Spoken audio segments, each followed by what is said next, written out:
Welcome, shall we observe the sun?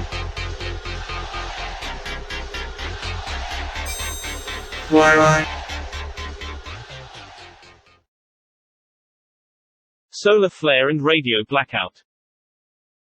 New sunspot AR3150 exploded today, November 19 at 12:56 Coordinated Universal Time, producing an M1-class solar flare.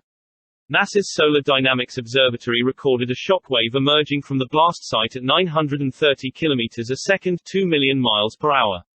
This shock wave almost certainly lifted a coronal mass ejection (CME) out of the Sun's atmosphere, possibly Earth-directed. Confirmation awaits fresh data from the Solar and Heliospheric Observatory. Stay tuned for updates. A pulse of extreme UV radiation from the flare ionized Earth's upper atmosphere, causing a minor shortwave radio blackout over the South Atlantic Ocean. Aviators and mariners may have noticed signals below 15 MHz fading for as much as an hour after the flare. Two large CME occurred today on the western limb of the Sun. Here, they are observed on the LASCO C2 filter and C3 filter. Also observed, is Venus and Mercury as they make their orbit around the Sun.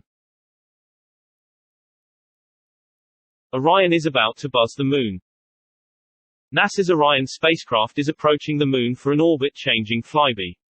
On November 21, Orion will skim just 81 miles above the lunar far side, where mission plans call for a crucial 2.5-minute-long engine burn. The maneuver sets the stage for insertion into lunar orbit 4 days later. While it is behind the Moon, Orion will be taking close-up pictures of the lunar far side, which is not visible from Earth. The spacecraft will be behind the Moon's far side during the engine burn, so NASA will briefly lose contact. You can't send radio signals through the Moon. Mission controllers have to wait until Orion emerges again to learn how the firing went. The spacecraft is festooned with 16 cameras, and all of them will be active.